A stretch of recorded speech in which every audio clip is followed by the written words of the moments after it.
Sophia is going to tell us about domain-specific languages in action, why, when and how, which is a really cool title, I thought. So we'll learn a bit about DSLs. Sophia.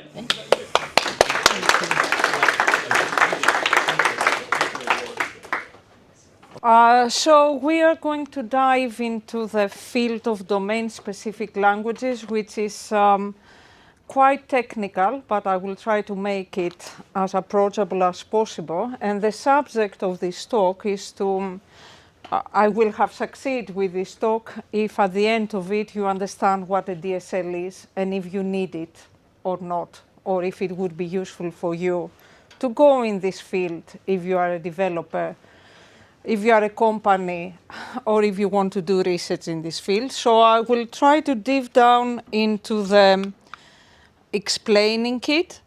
So first we're going to see what DSLs are. The subject is very technical. DSLs are advanced programming, is the development of new programming languages. So it's quite ambitious, the whole field. However, once you are in that field, you are one of very few people. There are around 40 people across Europe that work in this field. So you become one of few people. That is good and bad.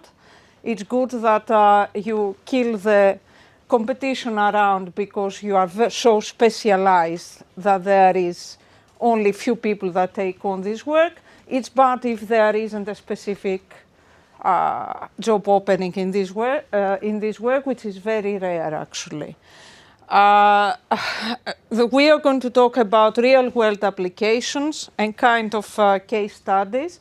So I'm going to present some of the papers that we have at Bournemouth University about it. And then I will try to give you some guidelines if you are an industry that wants to get in the field, what you need to do. And if you are a student that wants to train on this, what you need to do. If I have explained that, then I think I have succeeded. I say 7 years, but it might be more. This is research that started with Professor Keith Pulp at Bournemouth University, and he is actually the initiator of the field.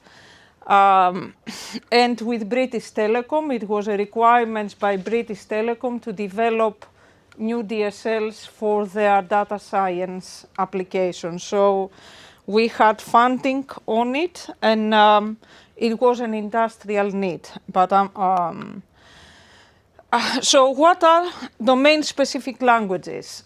You all know at least one domain-specific language. SQL. What is SQL? It's a language for writing and reading on databases. It is actually a domain-specific language because it's tailored. It is not Java, it is not C, it's not a general-purpose language. It's tailored to be optimized for accessing databases. And it's not only SQL, there are many examples of domain-specific languages that have been developed over the years. What are they actually doing? They are trying to bridge the gap between the development and the domains. So the previous speaker spoke a lot about the product manager and the developer. DSLs are something that advanced developers are using and are trying to bridge the gap between actually the domain requirements and the development of the software. I have a demo down the line of a real DSL. It's pre-recorded. I wasn't sure. I was trying to avoid the demo effect, but you will see a DSL in action and how you can use it. What are they best at? Because they are a solution.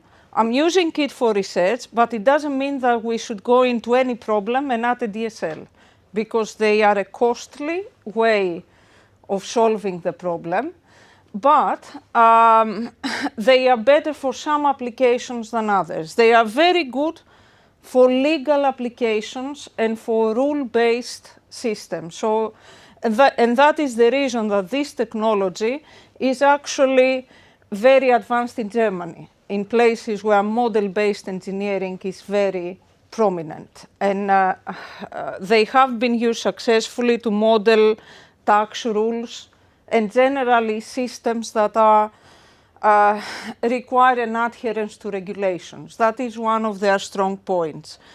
They claim and they help the communication with the domain experts. So they are being handled by a developer that does development, but they have an element of modeling the domain. So they are connecting the development with what are the requirements. And the important thing is that you need to consider them when you want a custom solution. And when that would happen, for example, if I'm a company that I want to do simulation, what are my choices? One of the choices, simulation is one example. Whatever needs I have, I can buy a tool or I can develop my own. If I'm a software company, a lot of times we are thinking about developing our own tooling, and it does exist a lot. So if you don't want to have the vendor lock-in, so to buy a tool and have to pay loyalty, not have access to the code or anything, and you want to develop a customized solution, it's a DSL that you are going to do, even if you don't know it. So it can be behind many customized solutions.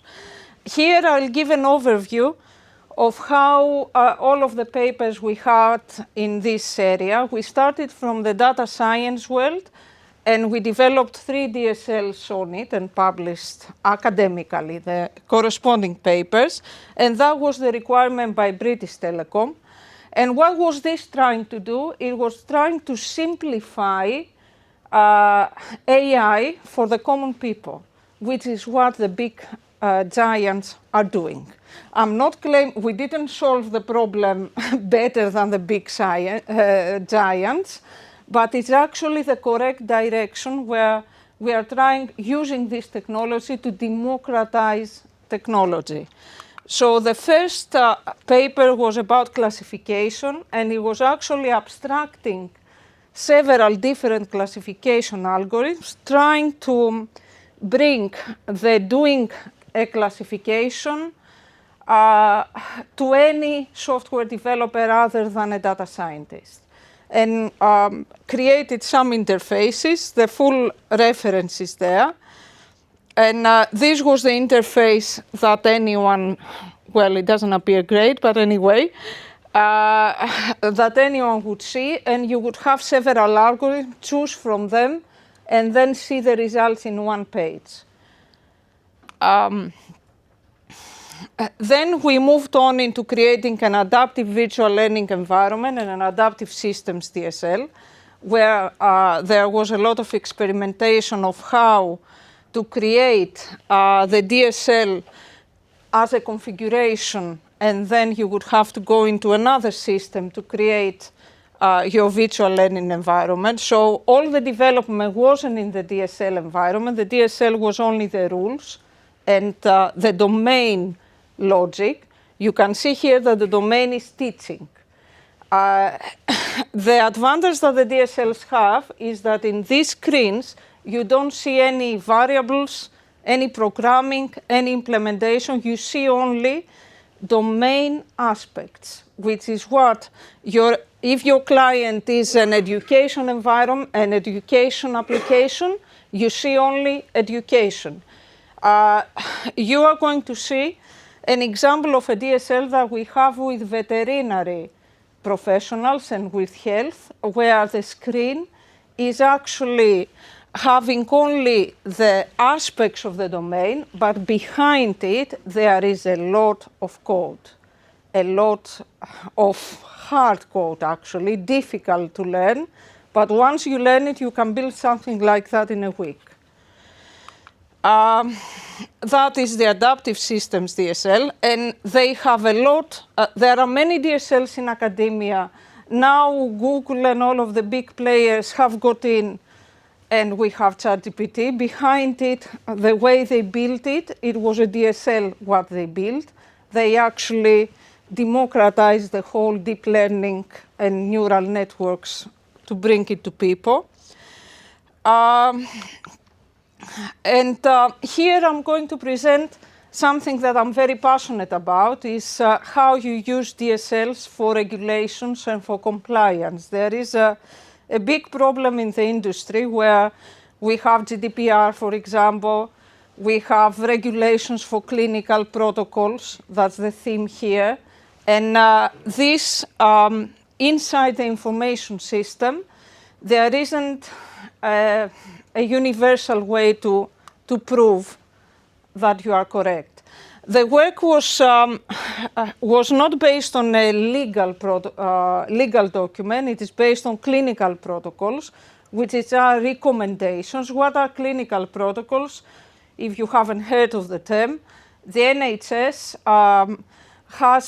there are some protocols that the NHS and all of the medical organizations should follow. And there are some guidelines at the moment. So what we did is developed a DSL that would actually create a program that would be correct by construction. So it would be correct according to the guidelines. And that program, used inside all of their other systems, will make their systems compliant with the regulation. It's along the lines, I would like to click that one. Am I allowed? I will, we can do it at the end. I'll finish. This was a live ADSL, and I wanted you to actually see the environment. And the specific DSL was for cats, but I don't know why I have a dog in there. The presentation is AI formatted, so I have used something. I didn't create these nice pictures and this nice, it would take me ages, but all of the content is unique. It's not AI generated because this subject is something that the AI at the moment is really struggling. It might get better, but at the moment it doesn't give me good results.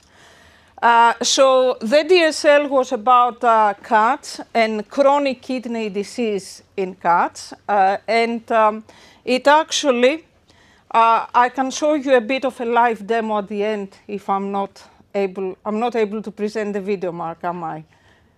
No. It should work. I don't know about the audio. Okay. You need to select the right audio. I mean, if you're using HDMI or USB, you need to make sure that your laptop uses that for the audio play. Oh, okay. I think I'll show you the DSL live. I'm brave enough to do that.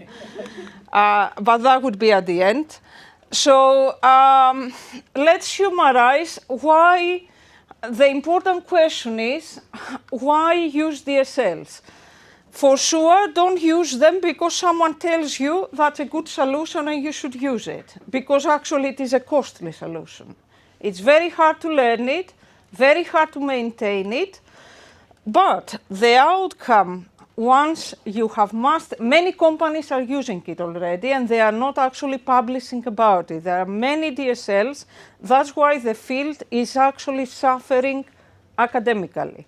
They do the DSLs, they keep them in-house, and there is no publication. They are not even allowed to actually say publicly, give information about the DSL. So you would use a DSL when you actually need it.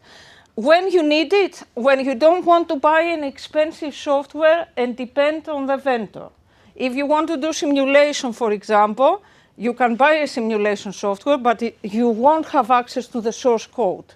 You will not. Whereas creating a custom solution and having it in-house, you will not have to depend on any of the off-the-shelf solutions they are selling you. And that is a very big thing for someone that's managing software in a company, in my opinion.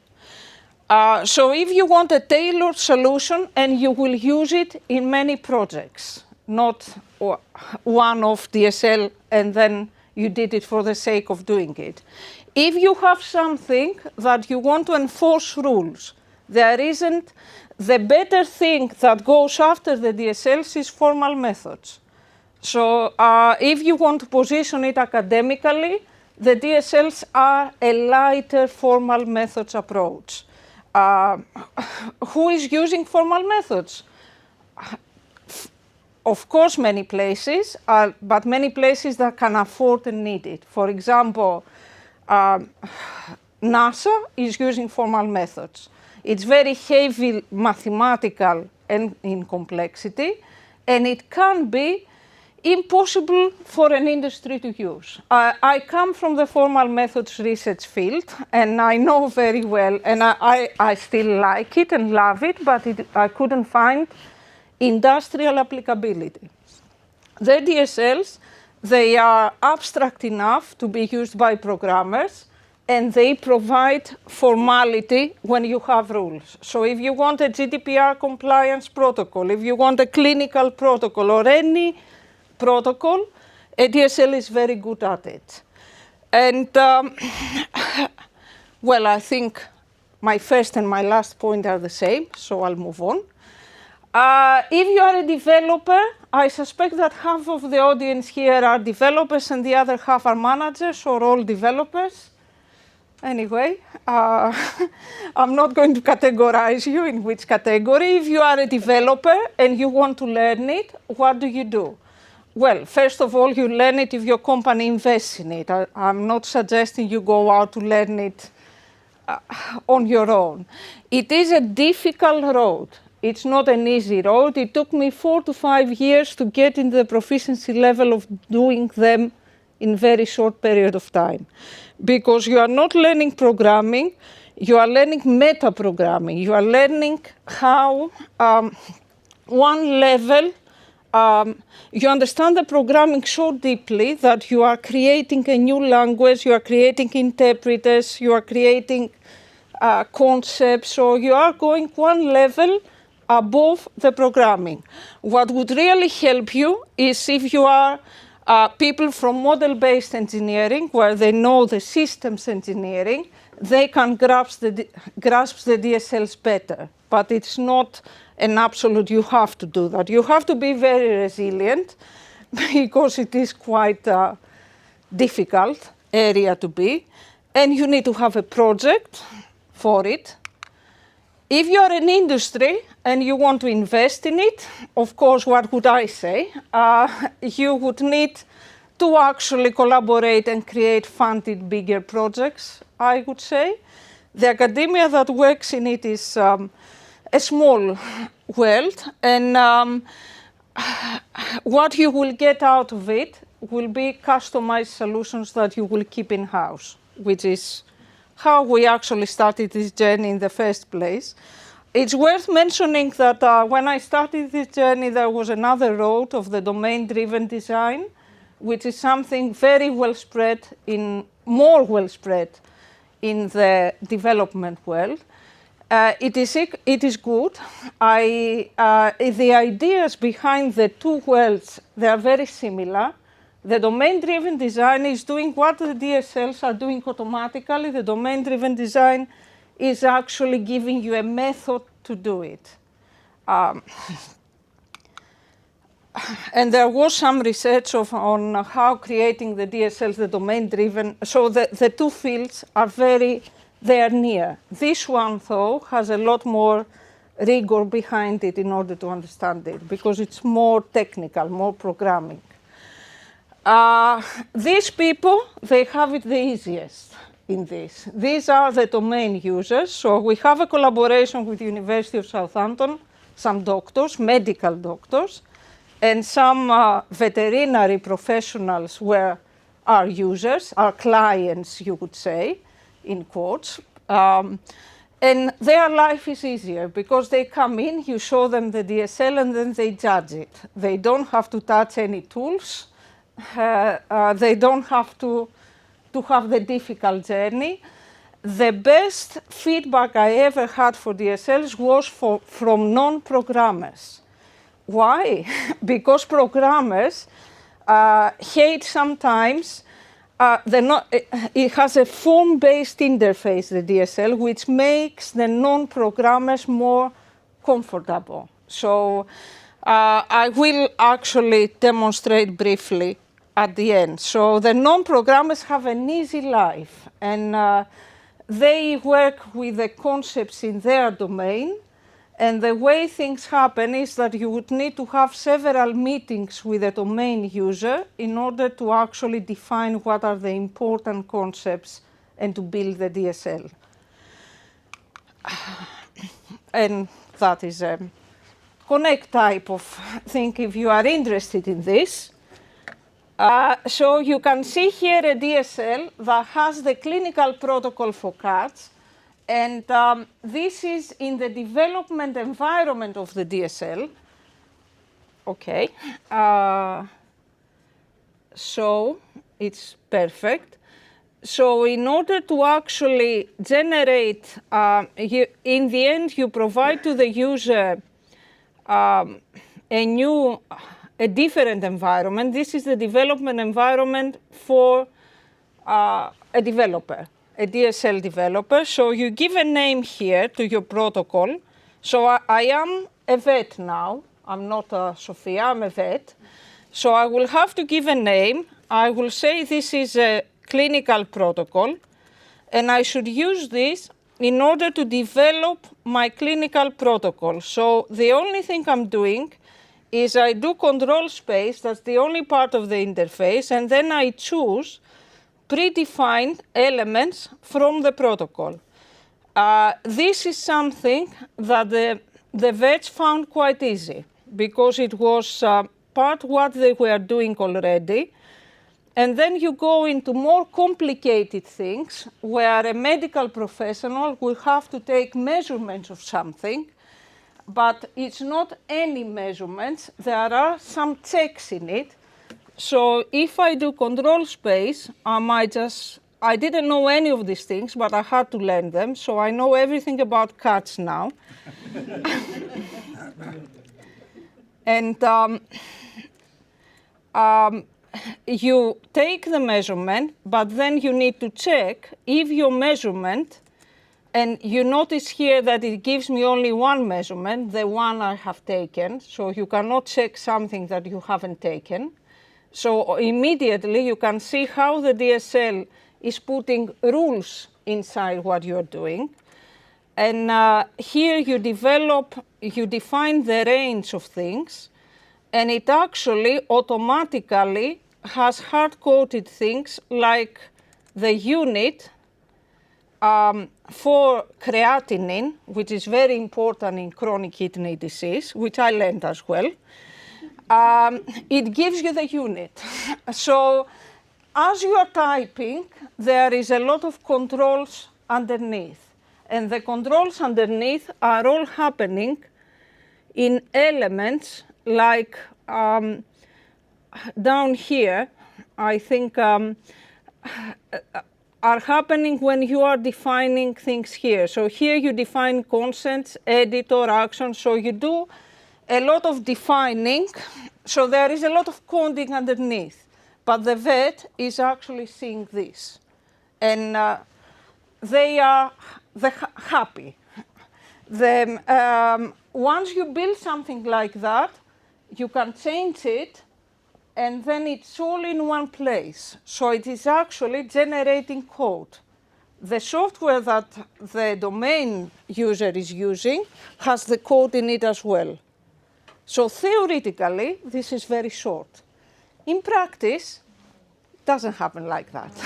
Yes? I think one other thing is that you would normally still have to do a lot of back-end implementation. Yes. In other languages. I didn't. So like you do the yes, and a lot of training to get to the point. Once you have the training, DSL is finishing in a week. Not. When you don't have the training, you need to go the uphill first. It's not easy. I can't just say, let's get in of it, it's going to be easy because you're going to hate me afterwards. After you shut down a bit, you're going to say, what was she talking about? And what is this concept and the action and the constraint and all of this.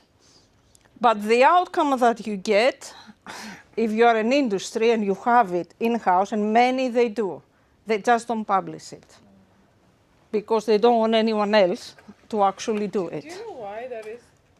Eh? What is the reason behind industry not actually publishing the DSLs they're using? Because it is actually, it's just competition.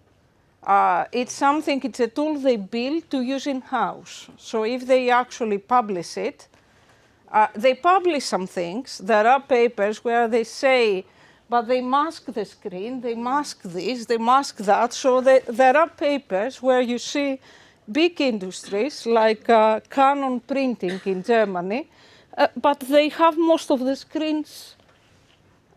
And the industries that had invested in it was manufacturing and automotive, which had a lot of funds going on. It very well, almost directly expresses the way that they do business, which is their competitive advantage.